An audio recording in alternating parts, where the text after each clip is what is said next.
다윗과 사울 왕이 부딪히면 항상 다윗은 죽으라 도망다니는 일이 바로 그의 일밖에 될 수 없었다라고 하는 것이죠. 근데 중요한 것은 다윗이 이렇게 도망다니는 가운데서 다윗이 하나님이 주시는 특별한 은혜들을 경험하더라는 거예요.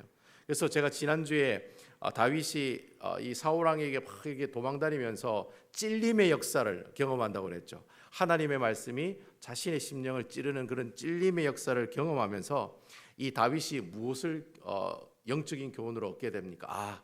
내가 사는 인생이 내 인생이 아니고 누구의 인생이다? 주님의 인생이다. 주님께서 나를 책임져 주시는구나. 이러한 사실을 바로 이러한 경험들을 통해서 하나하나 발견하는 시간이 있었다는 게 그 이야기가 지난주 26장에 나오는 말씀이었어요. 그래서 여러분 지난주 26장의 다윗의 모습들을 보면 다윗이 점점 그의 믿음이 뭐하는 모습을 보여주고 있습니까? 점점 좀 잘하는 모습들을 우리가 볼 수 있었다라고 하는 것이죠.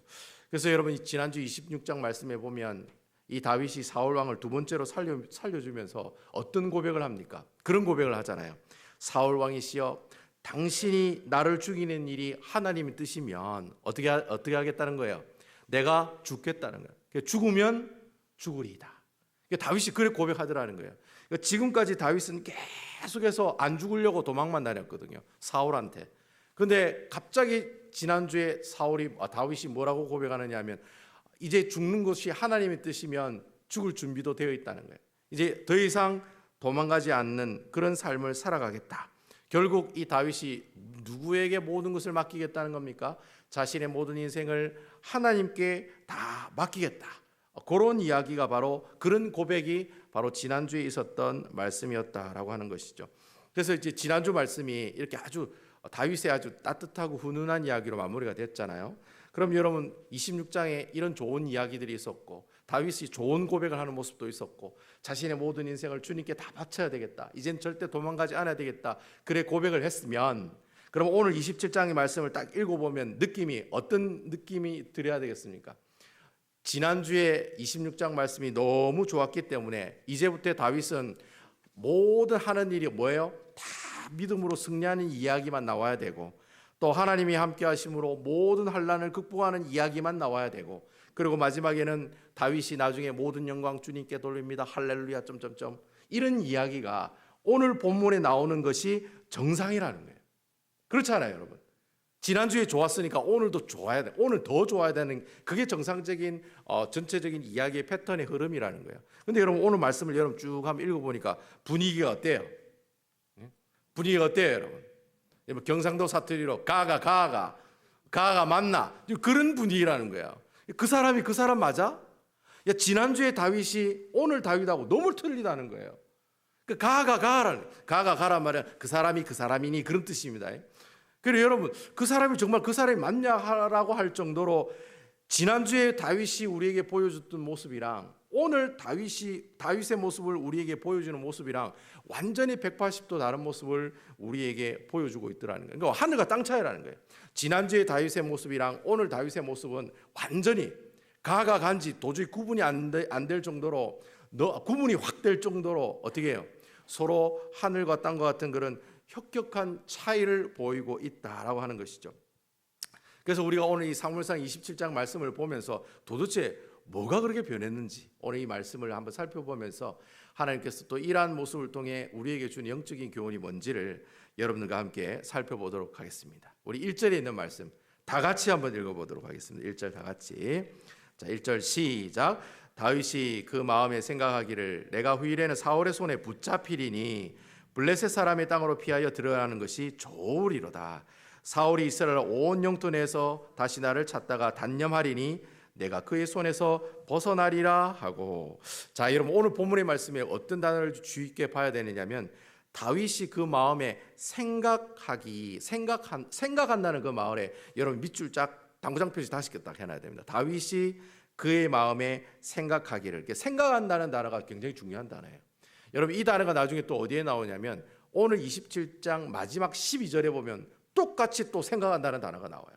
그러니까 앞에도 생각하는 단어, 뒤에도 생각하는 단어. 이게 이제 굉장히 이제 의미가 있는 단어거든요. 그러니까 27장의 말씀은 뭔가 생각과 관련된 그런 내용이 나오겠다. 우리가 그렇게 충분히 예측을 할 수 있다라고 하는 것이죠. 그러니까 여러분 27장 말씀은 생각으로 시작했고 생각으로 마치는데, 그럼 도대체 다윗이 무엇을 생각하고 있느냐라는 거예요. 1절에 보니까 다윗이 어떤 생각을 하고 있습니까? 도대체 어떻게 하면 사울 왕의 칼로부터 완전하게 피할 수 있는가? 지난주만 해도 나는 죽으면 죽으리로다, 나는 괜찮습니다, 주님 내 모든 인생 주님께 다 맡겼습니다, 할렐루야 하면 그렇게 맞춰놓고, 오늘은 또 뭐라고 얘기하고 있습니까? 어떻게 하면 사울의 칼로부터 어떻게 해요?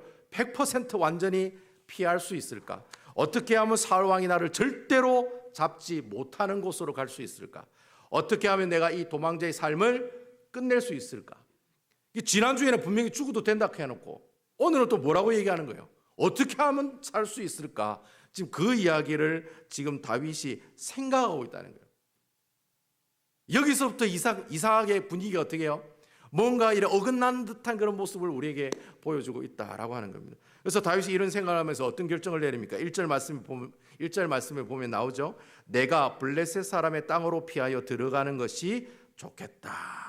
자, 여러분, 지난주에는 다윗의 그 분위기가 어떤 분위기였습니까? 영적으로 막 하늘을 찌를 듯한 그런 뭐 할렐루야 같은 분위기였잖아요. 그런데 오늘은 완전 할렐루야가 아니고 놀렐루야 분위기로 나가고 있다는 거예요.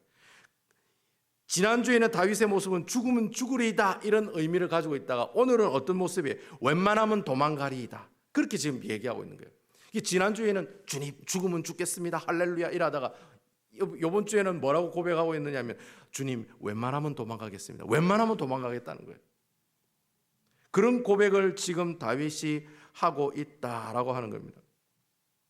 사실 여러분, 여기에 다윗이 만약에 지난주 분위기였다면은 자기가 무슨 생각을 하는 것보다는 무엇을 하는 것이 맞다고 생각돼요, 여러분.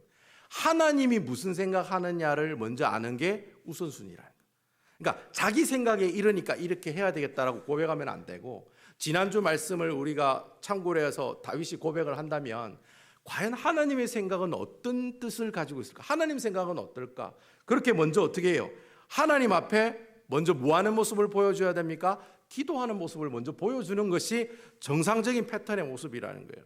이게 다윗은 먼저 자기 스스로 생각해서 어떻게 이것을 피할 수 있을까를 생각하는 것이 아니라 먼저 뭐 해야 되는 거예요?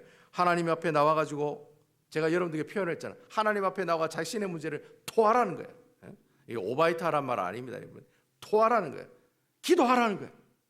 그게 하나님께서 기뻐하시는 모습이고, 원래 다윗이 가지고 있었던 가장 영적인 분위기가 좋았던 다윗의 고백이 바로 하나님 앞에 기도하는 모습이고 토하는 모습이라는 거예요. 근데 그런 모습을 오늘 보여주지 않고 어떤 모습을 보여주고 있는 겁니까? 자기 생각에는, 내 생각에는 이렇더라 라는 모습으로 오늘 말씀을 시작하고 있다는 거예요. 그러니까 여러분, 제가 오늘 말씀을 이렇게 준비하면서 지난주 26장의 말씀이랑 오늘 보고 있는 27장 말씀에는 너무나도 차이가 많이 난다는 거예요. 꼭 여러분 그 젊은 애들 자녀들 보면 그 캐로인즈가 롤러코스터 타는 것처럼 확 올라갔다가 할렐루야 하고 올라갔다가 갑자기 막 놀랄루야 하면서 막 땅으로 막 쳐박고 있는 모습이 바로 오늘 본문의 내용의 분위기로 우리에게 다가오고 있다는 거예요. 다윗이 한때는 성령 충만한 모습이었어요. 뭐든지 믿음으로 다 깨트릴 수 있는 그런 성령 충만한 모습을 보이다가 오늘은 어떻게 해요? 완전히 믿음 없는 사람처럼 보이잖아요. 자기 생각에는 내가 도망가면 좋겠다, 지금 그렇게 이야기하고 있다라고 하는 것이죠. 여러분, 사우스로 조금 가다 보면 캐로인지라고 있잖아요. 여러분, 캐로인지 다 가봤어요? 여러분, 예? 가봤어요? 여러분, 캐로인지 가면 빅3라고 있습니다. 빅3, 그 롤러코스터 타는 세 가지 큰 타는 이렇게 롤러코스터 타는 기구가 있거든요. 그게 첫 번째가 퓨리고, 두 번째가 인터미더티인가? 그리고 세 번째가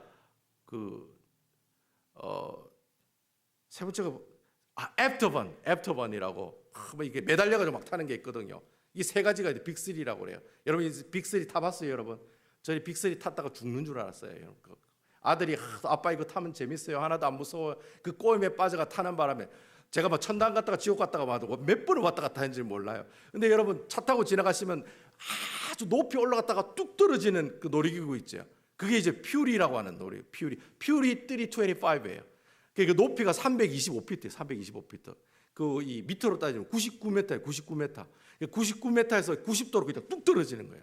그게 이제 퓨리라고 하는 놀이기구인데 옛날에는 그게 세계 최고로 높은 높이라고 기록이 있었거든요. 근데 이제 지금은 세계에서 한 5번째로 높이에서 이제 뚝 떨어지는 그 놀이기구로 우리에게 지금 우리가 지금 이렇게 캐로인즈 가면 볼 수 있는데, 여러분 그 퓨리가 325m에서 뚝 떨어질 때 어떤 느낌이겠습니까, 여러분?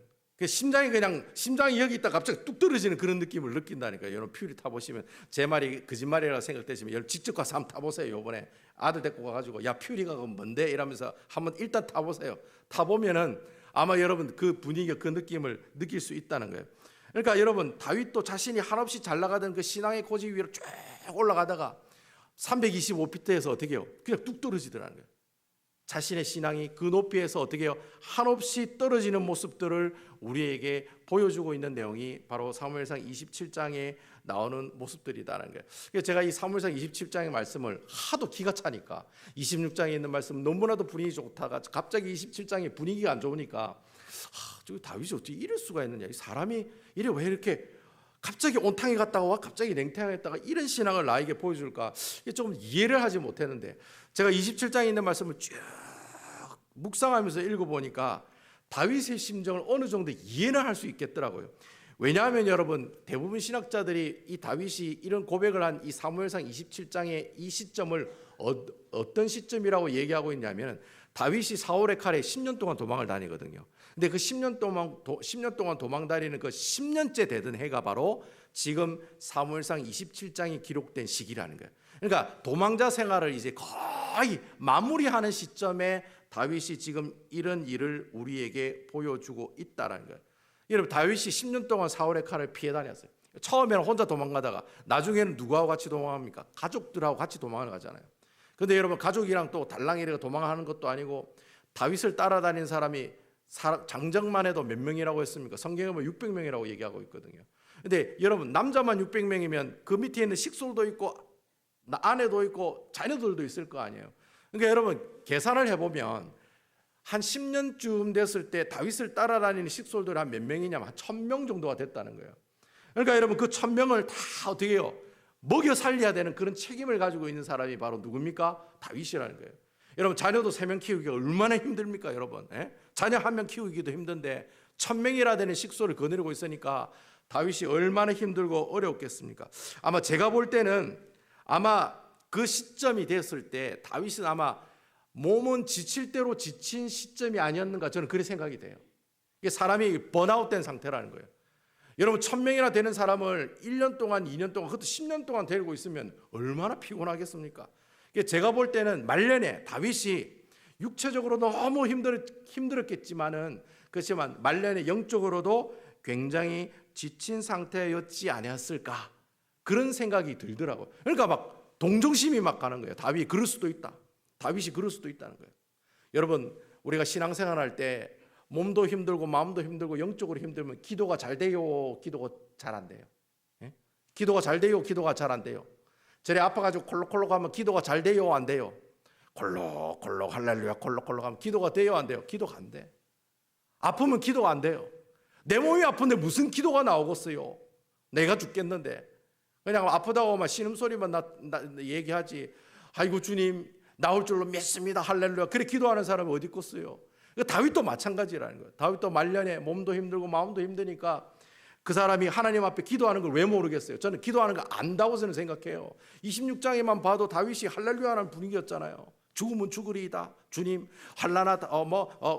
동남풍화 불어라 서북풍화 불어라 온갖 작업들아 다 불어라 내가 다 이길 수 있다. 하나님과 함께하면 이길 수 있다. 그런 분위기였던 다윗이 여러분 이 순간에는 너무 힘드니까 기도가 먼저 나오는 것이 아니라 뭐가 먼저 나온 것이 사람의 생각이 먼저 나오게 되더라는 거예요. 그래서 사실 여러분 우리도 신앙생활 하다 보면 어떤 때는 막 할렐루야 신앙 성령 충만할 때가 있는가 하면 또 어떤 때는 갑자기 어떻게 누가 막 옆에 지나가다가 말 한마디 들었는데 그 말에 또 어떻게 해요? 또 상처를 받아가지고 어제는 할렐루야다 오늘은 막 놀렐루야하고 막 주님이 하나님 말씀이 읽기 싫어지고 은혜가 안 되고 여러분 그런 때가 있어요, 없어요? 그런 때가 있잖아요.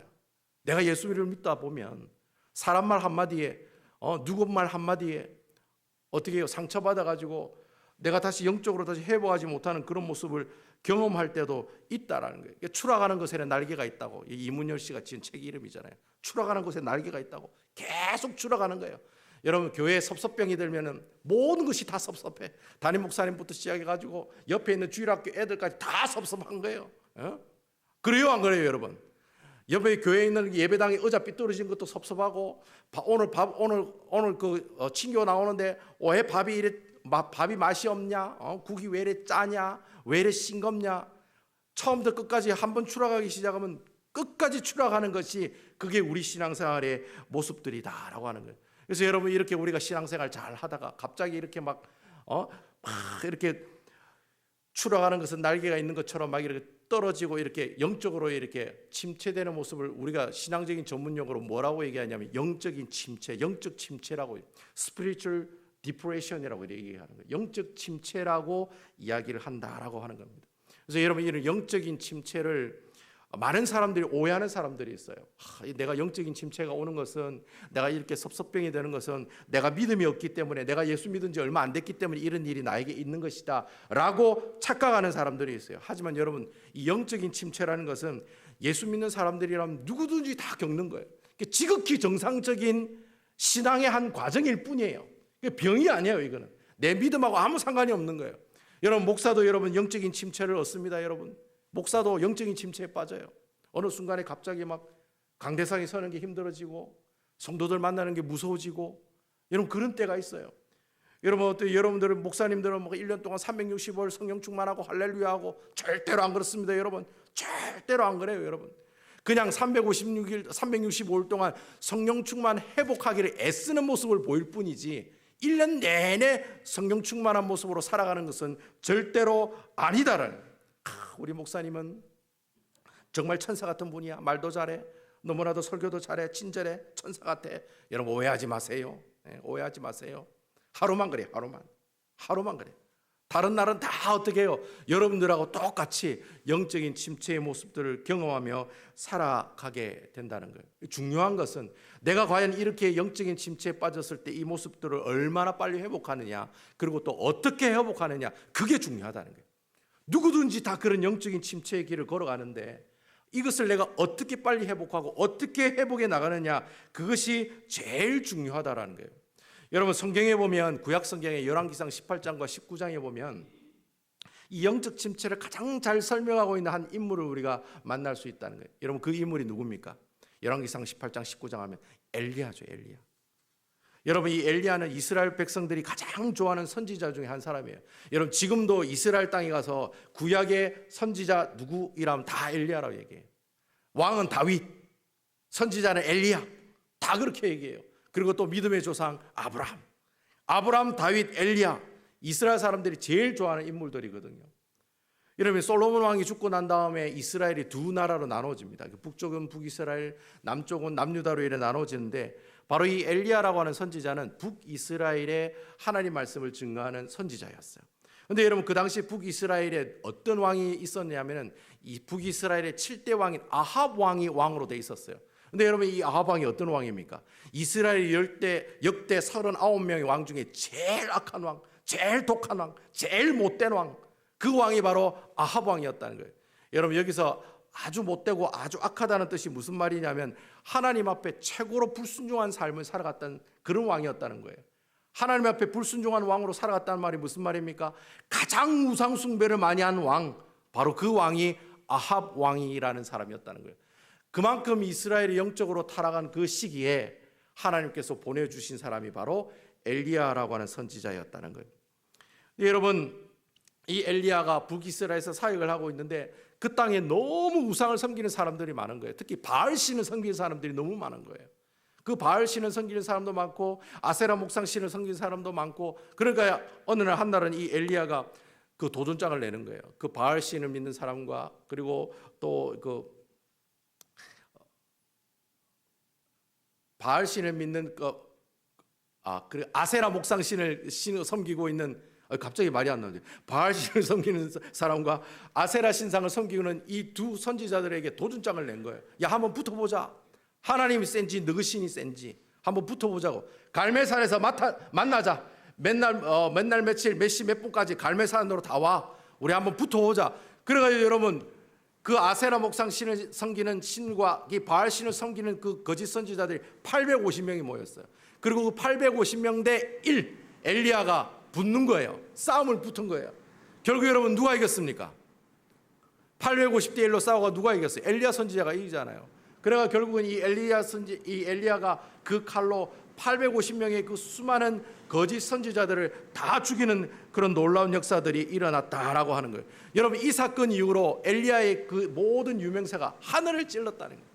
야, 엘리야밖에 없다. 엘리야가 믿는 하나님이 최고다. 그래서 여러분 이 사건 이후로 엘리야의 주가가 하늘 끝까지 올라갔다는 거예요.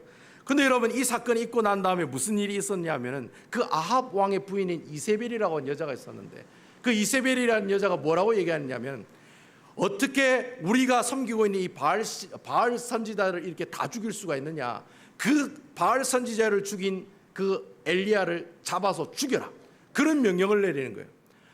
이 이세벨이 이 한마디 때문에 이 엘리야가 어떻게 합니까? 도망을 가는 거예요. 살아보려고. 사울 왕이 칼에 피해가지고 다윗이 도망가는 것처럼 이 엘리야 선지자가 도망을 가는 거예요. 어디로 도망갑니까? 호렙산으로 도망을 가요. 여러분 이 호렙산이 어떤 산이냐면 모세가 10계명 받은 신의 산을 호렙산이라고 합니다. 똑같은 산이에요.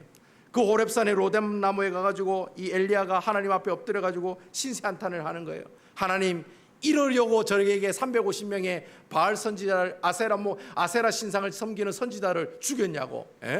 그렇게 잘 나가던 제가 이렇게 왜 나를 죽이는 그런 환경을 하나님께서 만들어 주셨냐고. 그 로뎀나무 밑에서 차라리 이러려거든 어떻게 하라는 거예요? 내 목숨을 가져가라는 거예요. 나는 이렇게 도망다닐 수 없습니다. 차라리 이렇게 하나님의 놀라운 능력이 나타났는데도 불구하고 내가 이렇게 그 사람 칼에 피해 다니는 목숨이라면 차라리 죽는 게 낫다고, 그냥 내 목숨 가져가라고, 그렇게 신세한탄하는 그런 모습을 우리에게 보여주고 있다는 거예요. 그러니까 이 엘리야도 순간 무엇에 빠진 겁니까? 영적 침체의 모습에 빠지게 되었다라는 거예요. 근데 여러분 이렇게 영적 침체 가운데 빠져가지고 로뎀나무 밑에서 나를 죽여주세요라고 이야기하는 이 엘리야 선지자에게 하나님께서 어떻게 회복하시느냐. 여러분 처음에는 천사들을 보내요. 먹을 것을 가지고 천사들을 보내가지고 이 엘리야가 아무것도 안 먹고 있으니까 먼저 그 육체를 회복하는 일을 먼저 우선적으로 해주고 있더라는 거예요. 그리고 두 번째는 이 엘리야에게 4가지 환상을 보여줘요. 첫 번째는 강한 바람의 모습들을 보여줘요. 그리고 두 번째는 지진을 보여줘요. 그리고 세 번째는 강한 불을 내리는 모습들을 보여줘요. 그런데 여러분 이 강한 바람과 지진과 이 불 가운데 이 엘리야가 누구를 못 만나느냐면 하나님을 만나지를 못해요. 그러니까 강한 바람과 지진과 불 가운데서도 하나님이 계시지 않더라는 거예요. 그런데 여러분 네 번째, 하나님께 이 세미한 소리가 엘리야에게 임하더라는 거예요. 세미한 소리가. 그 세미한 소리가 뭐라고 얘기합니까? 엘리야, 너 왜 이래 있느냐? 너 이래 있지 마라. 일어서라. 다시 먹을 것을 줄 테니까 먹고 회복하고, 아직까지 바알 신상에 절하지 않은 7,000명의 7,000명의 동역자들이 있으니까, 아직까지 바알 신상에 절하지 않은 7,000명의 동역자가 있으니까 네가 그 사람과 함께 어떻게 해요? 계속해서 하나님께서 주시는 사역을 감당하라는 거예요. 그래서 내가 그대로 있지 말고 일어서서 다시 내가 내게 지시할 땅으로 가라는 거예요. 그 이야기를 하나님께서 세미한 음성을 통해서 이 엘리야에게 들려주시더라는 거예요. 바로 그 목소리 가운데, 그 하나님의 세미한 목소리 가운데 누구를 만나는 거예요? 하나님을 만나는 거예요. 여러분 이 세미한 음성이 뭡니까? 하나님의 말씀이잖아요. 하나님의 음성이잖아요. 그러니까 다윗이 지금까지 강한 바람을 만나고 지진을 만나고 불같은 그런 분위기를 만나도 그곳에도 하나님이 계시지 않다가 갑자기 하나님의 세미한 음성, 하나님의 말씀을 통해서 이 엘리야가 다시금 회복하는 놀라운 역사가 일어나더라는 거예요. 그러니까 여러분 하나님께서 바로 무엇을 통해서 이 엘리야를 회복시키는 겁니까? 바로 하나님의 말씀을 통해서 이 엘리야가 영적 침체 가운데 있었지만 하나님께서 그 엘리야를 다시금 회복시켜 나가더라라는 거예요. 여러분 우리도 마찬가지예요. 엘리야처럼 우리도 마찬가지예요. 우리가 여러분 영적인 침체 가운데 있을 때 이 상황을 이겨낼 수 있는 방법은 내가 하나님의 세미한 음성을 듣는 것인 줄로 믿으시기 바랍니다. 하나님의 말씀만이 여러분들이 가지고 있는 이 영적인 침체의 모습들을 우리가 이겨나갈 수 있다는 거예요. 그렇다면 여러분 목사님 하나님의 음성을 들으면 우리가 영적 침체의 모습들을 회복할 수 있는데, 그러면 갑자기 하늘에서 하나님께서 영주야 네가 그러면 안 된다, 이렇게 이런 말씀을 증거하라, 이런 음성이 직접 내게 들리느냐? 그게 아니에요.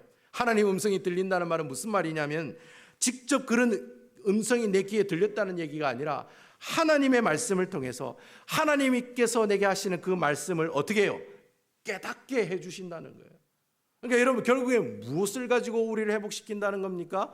바로 여러분들이 가지고 있는 이 말씀을 가지고 하나님께서 여러분들에게 말씀하신다는 거예요. 이 말씀을 가지고 말씀하신다는 거예요. 뭐 어떤 음성이 나에게 직접적으로 이렇게 계시하는 것이 아니라 하나님의 말씀을 통해서 여러분들에게 계시하시고 이야기하시고 말씀하신다라는 겁니다.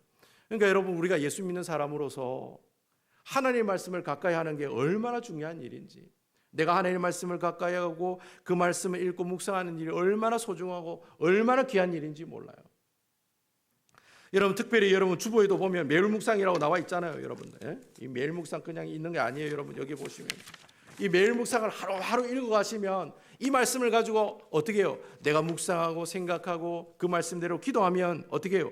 바로 그 사람이야말로 하나님의 세미한 음성을 매일매일 경험하는 그런 모습들을 어떻게 경험하고 체험하게 된다라는 것이죠.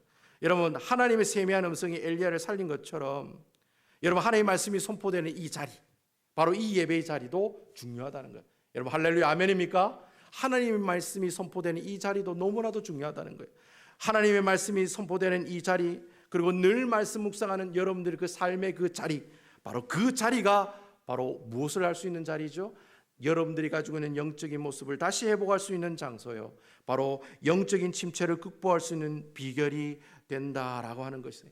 그래서 여러분, 오늘 우리가 보고 있는 이 사무엘상 27장의 말씀은 다윗이 이렇게 영적인 침체 가운데서 하나님의 말씀으로 이겨나갔다는 그런 이야기를 우리에게 이야기하고 있는 내용이라는 거예요. 그런데 여러분, 27장의 말씀 쭉 읽어보면 실제적으로 하나님의 말씀이 다윗이 그 영적 침체 가운데 있는 그 다윗을 살리더라는 그런 내용이 있을까요, 없을까요? 여러분, 우리 읽어보니까 그런 내용이 있어요, 없어요? 그런 내용은 없어. 그럼 제가 여러분들에게 뻥치고 있느냐? 그렇지 않다는 거예요. 여러분, 하나님의 말씀이 다윗의 영적인 침체 가운데 회복시켰다는 이야기가 어디에 나오냐면, 제가 다음 주에 28장에 있는 말씀을 가지고 설교를 할 건데, 바로 사무엘상 28장 말씀 가운데 바로 그러한 해답을 우리에게 이야기하고 있다라고 하는 겁니다. 여러분, 사무엘상 28장에 보면 사울이 왜 망했는지 그 망한 이야기를 이야기하고 있거든요. 여러분, 사울 왕이 왜 망했습니까? 왜 하나님께 버림받는 사람이 되었습니까? 그 이유는 단 한 가지예요. 사무엘상 28장 18절에 보면 나와 있습니다. 내가 여호와의 목소리를 순종하지 아니하고. 성경은 분명히 이야기하고 있어요. 사울 왕이 망한 이유는 하나님의 말씀을 듣지도 않고 하나님의 말씀을 순종하지도 않았기 때문에 사울 왕이 망했다라고 성경은 우리에게 이야기하고 있다는 거예요. 그러니까 사울 왕이 하나님의 말씀에 관심이 없었던 거예요. 하나님의 말씀을 들어도 그 하나님의 말씀을 순종하는 모습이 없었다는 거예요. 그러니 다윗이 하나님의 버림을 받고 사울이 망할 수밖에 없었다라고 하는 것이죠. 그러니까 하나님께서 27장에 있는 말씀을 28장에 있는 말씀과 연결하면서 우리에게 이야기하는 거예요. 우리에게 영적인 침체가 왔을 때 그 영적인 침체를 이겨낼 수 있는 비결이 뭐냐? 그것은 바로 오직 하나님의 말씀밖에 없다는 거예요.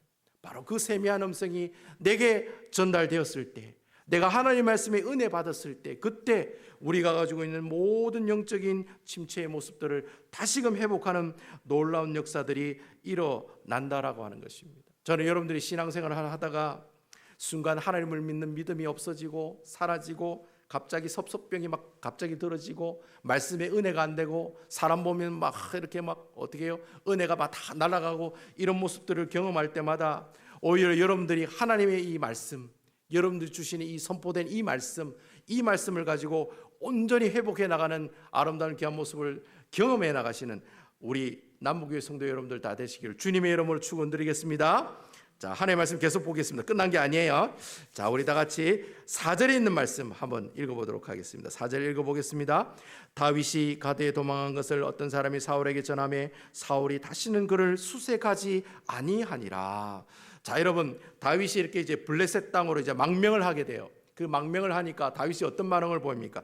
사울 왕이 어떤 반응을 보였다고 성경에 이야기하고 있습니까? 바로 일단 자기 생각대로 가족들을 이끌고 블레셋 땅으로 망명을 하게 되니까 그 즉시로 사울 왕의 추격이 깔끔하게 어떻게 해요? 없어지더라는 거예요. 사울 왕이 다윗 죽이는 그 모습들을 깔끔하게 포기하는 내용들이 나오더라. 지금 그렇게 오늘 이 4절 말씀을 통해서 하나님께서 우리에게 이야기하고 있다는 거예요. 제가 이 말씀을 가지고 그런 질문을 한번 만들어 봤어요. 다윗이 만약에 이렇게 마음대로 자기 생각대로 하나님 뜻과 전혀 상관없는 블레셋 땅으로 망명을 갔으면, 그렇다면 우리 하나님도 이 사울 왕처럼 다윗을 간섭하고 터치하는 모습들을 포기하느냐? 포기할까요, 여러분? 자, 다윗이 자기 생각대로 자기 마음대로 블레셋 땅을 갔어요. 그러니까 하나님 기뻐하시는 모습을 하나님께서 기뻐하지 않는 모습을 보여줬잖아요. 그러면 과연 이 하나님도 사울 왕이 깔끔하게 다윗이 블레셋 땅으로 도망갔으니 그래 네 이제 잘 먹고 잘 살아라 그래 포기한 것처럼 우리 하나님도 그래 네 블레셋 땅 네 마음대로 네 생각대로 갔으니까 난 네 이제 터치 안 할래, 나 너 이제 포기할래, 그렇게 하시는 분이 우리 주님이시냐라는 겁니다. 여러분, 오늘 말씀을 보니까 그렇지 않더라는 거예요. 여러분, 오늘 말씀에 보면은 물론 다윗이 참 하나님 보시기에 좋지 못한 모습을 우리에게 보여주고는 있지만은, 그럼에도 불구하고 하나님께서 그 블레셋 땅으로 보낸 그 이유가 오늘 본문의 말씀을 통해서 우리에게 계속해서 이야기하고 계신다는 거예요. 우리 5절과 6절에 있는 말씀 우리 다 같이 한번 읽어보도록 할게요. 제가 5절 말씀 읽고 여러분 6절에 있는 말씀 읽도록 하겠습니다. 5절 말씀입니다. 다윗이 아기스에게 이르되 바라건대 내가 당신께 은혜를 입었다면 지방 성읍 가운데서 한 곳을 내게 주어 살게 하소서. 당신의 종이 어찌 당신과 함께 왕도에 살리까 하니.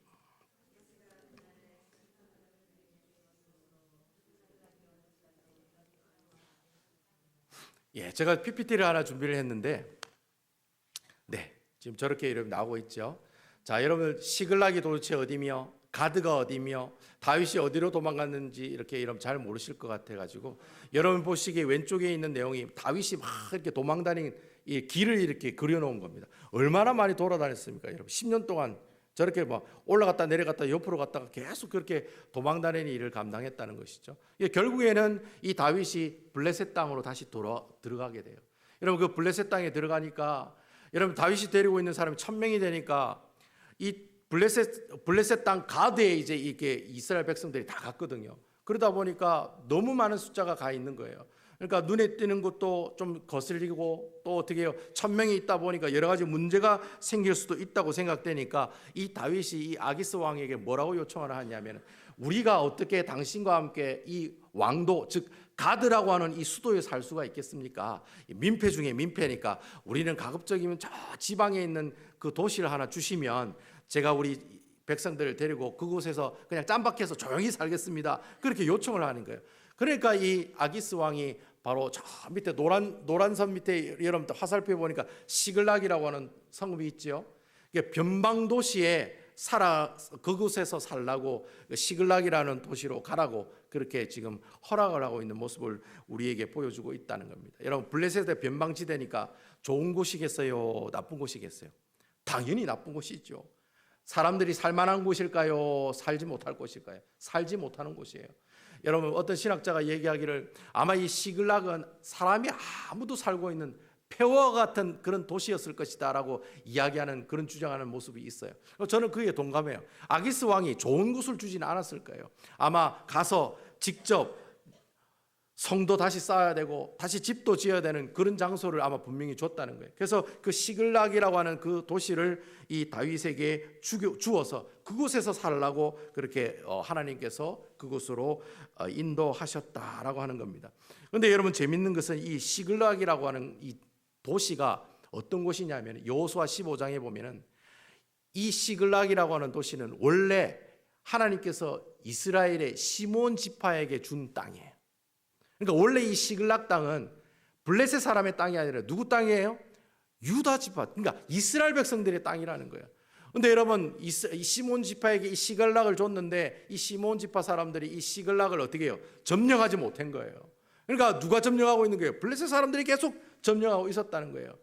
시몬 사람들이 시글락을 자기 땅으로 차지하지 못했다는 말이 무슨 말입니까? 하나님과의 약속을 어겼다는 말이에요.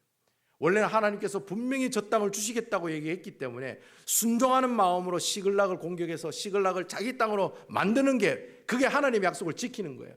근데 시몬 지파 사람들이 하나님의 약속을 저버리고, 저 그냥 블레셋 사람들이 차지하고 있으니까 우리는 그냥 저 그냥 가만히 놔두자. 그래가지고 그 땅이 계속해서 블레셋 사람의 땅이 되었다는 거예요. 근데 여러분, 그 시글락 땅에 지금 누가 가고 있는 거예요? 유다 지파 사람 다윗이 가고 있다는 거예요. 그러니까 여러분, 다윗이 그냥 가만히 있다가 자연스럽게 시글락 땅을 누구의 땅으로 만들었습니까? 하나님 나라의 땅으로 만들어 버렸다는. 할렐루야. 여러분, 그러니까 여러분, 하나님께서 블레셋 땅으로 보내시고 그 블레셋 땅에서 시글락 땅으로 보낸 모든 그 과정이 누가 하신 일이에요? 결국에는 하나님이 하신 일이라는 거예요. 다윗이 생각해낸 것이 블레셋 땅으로 가는 것이 맞다고 생각해가지고 다윗이 수천 명의 사람들을 데리고 블레셋 땅으로 갔지만, 결국에는 그 블레셋 땅으로 가도록 인도하신 분이 누구세요? 여호와 하나님이라는 거예요. 그래서 여러분, 성경에 보니까 뭐라고 되어 있습니까? 이 시글락 땅이 그때부터 누구의 땅이 되었더라? 유다 지파 사람의 땅이 되었더라. 그래서 나중에 다윗이 왕이 되고 난 다음에는 이스라엘 전 지역을 다 점령하게 되고, 결국 그 이스라엘 땅을 점령하기 전에 이미 이 시글락 땅은 누구의 땅입니까? 유다 지파 사람의 땅, 이스라엘 하나님의 땅이, 하나님 나라의 땅이 이미 된 그런 도시가 되고 말았다는 거예요. 이 하나님의 이런 놀라운 오묘한 손길이 오늘 이 말씀을 통해서 우리에게 보여주고 있다는 거예요. 우리 계속해서 8절에 있는 말씀 한번 읽어볼까요? 8절 제가 한번 읽어보겠습니다. 다윗과 그의 사람들이 올라가서 구솔 사람과 기르스 사람과 아멜렉 사람을 침노하였으니 그들은 옛적부터 술과 애굽 땅으로 지나가는 지방의 주민이라. 여러분, 여기에 구솔 사람, 기르스 사람, 아멜렉 사람, 이 다 가나안 족속들, 이방 족속들이에요. 근데 하나님께서 이스라엘 백성들이 이 가나안 땅에 들어가기 전에 이 족속들을 다 어떻게 하라고 했어요? 진멸하라고 말씀하세요. 다 죽이라고 얘기했어요. 왜? 원래 이 땅은 하나님의 나라의 땅이기 때문에 이 사람들 너희가 싸워서 다 죽여야지만이 이 땅을 누구의 땅이 된다는 거예요. 하나님이 기뻐하시는 거룩한 땅이 된다라고 말씀하셨거든요. 근데 여러분, 이 다윗이 시글락에 가가지고 뭐합니까? 그술 사람한테 가가지고 모든 사람 다 죽이고, 기르스 사람한테 가가지고 다 죽이고, 특히 아말렉 족속, 여러분 이 아말렉 족속이 어떤 족속이냐면, 이스라엘 백성들이 출애굽했을 때 그 출애굽한 이스라엘 백성을 맨 뒤에 누가 따라가겠습니까? 다 나이 어린 아이들이라든지, 그리고 또 아녀자들이라든지, 아니면 나이 많은 어르신들 그 뒤에 다 쫓아가잖아요. 근데 꼭 그 뒷부분에 있는 사람만 공격하는 거예요. 누가? 아말렉 족속 사람들이. 그래서 여러분, 하나님께서 뭐라고 얘기하냐면, 아말렉 족속만큼은 꼭 진멸하여 다 죽이라, 그렇게 명령을 하거든요. 특별하게 아말렉 족속을 탁 집어가지고, 이 족속은 절대 가만히 놔두지 마라, 다 죽여라, 다 진멸하라, 그렇게 명령을 내리시거든요. 여러분, 이전에 사울 왕이 아말렉 족속과 전쟁을 하죠.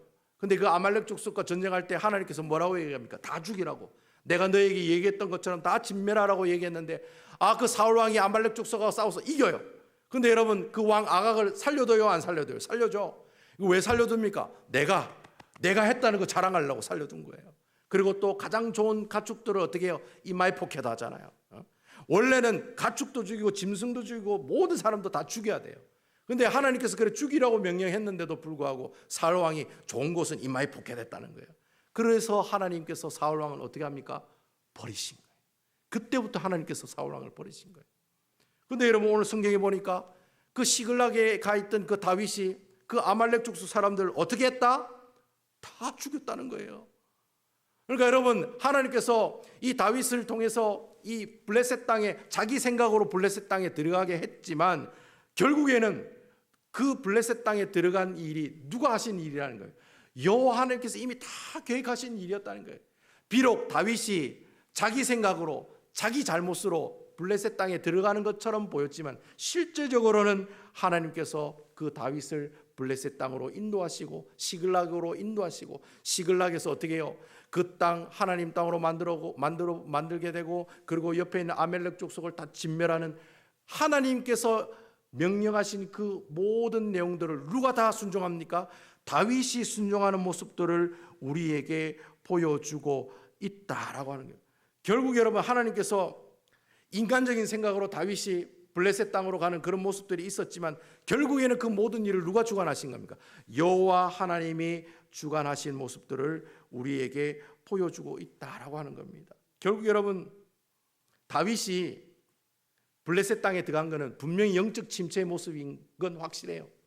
그가 순간적으로 믿음이 떨어졌기 때문에 사울의 칼을 피해서 블레셋 땅으로 도망간 게 맞다는 거예요. 그런데 여러분, 중요한 것은 그 다윗의 영적 침체까지도 누가 주관하고 계셨다는 겁니까? 여호와 하나님이 붙잡고 계셨다는 거예요. 그러니까 여러분, 내가 예수 믿다가 내가 신앙생활 하다가 영적 침체에 빠져가지고 교회도 나오기 싫고 성경도 보기 싫고 사람도 보기 싫고, 여러분 그런 영적 침체의 분위기에 있을 때 여러분 그 영적인 침체의 분위기가 내 신앙생활 가운데 위기로 찾아온 모습입니까? 아니면 복으로 찾아온 모습입니까?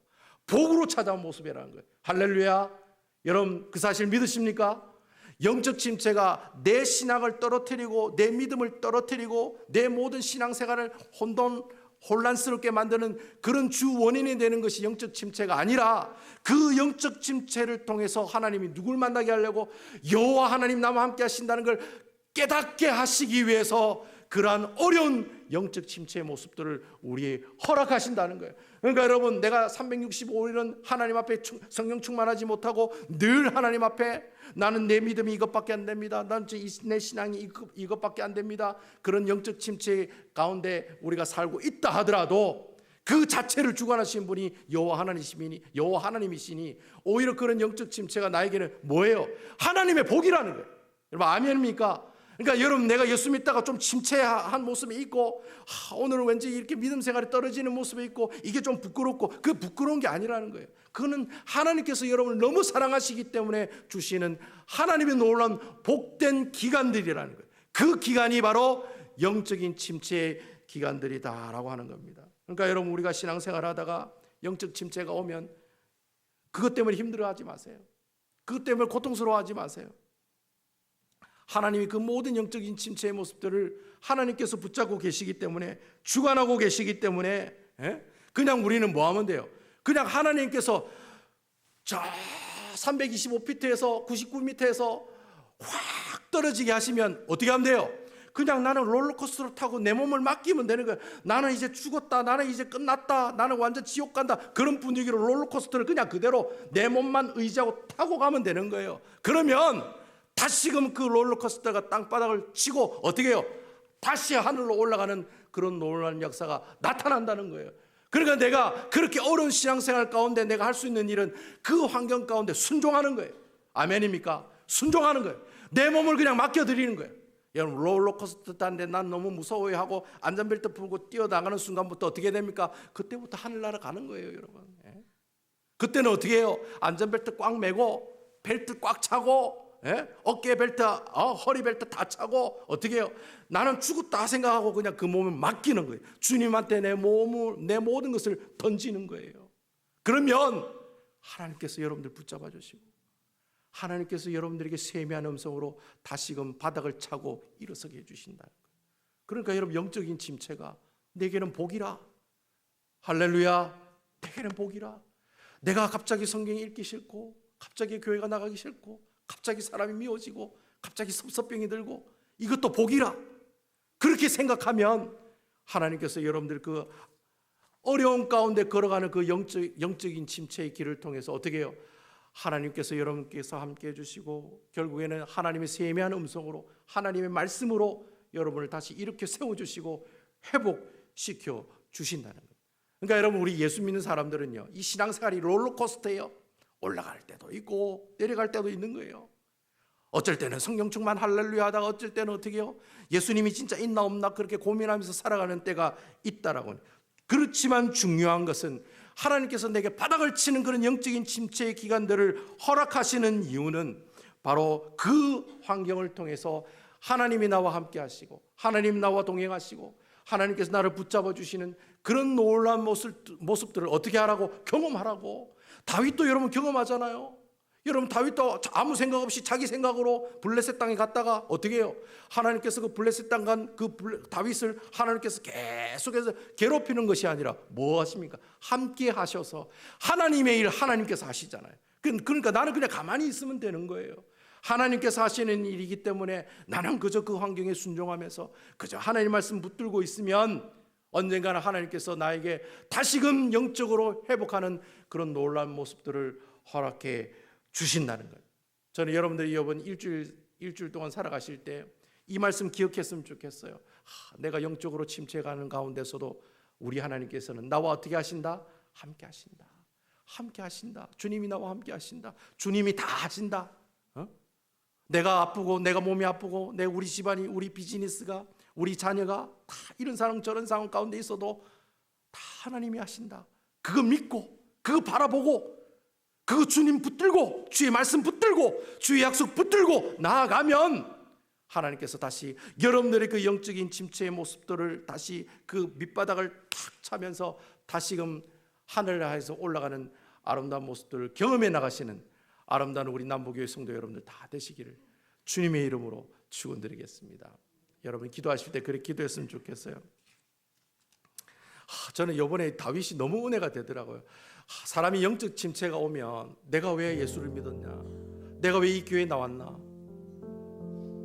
내가 왜 여기에 있나, 그런 수많은 생각들로 우리 믿음이 점점 아래로 떨어지는 모습들이 있거든요.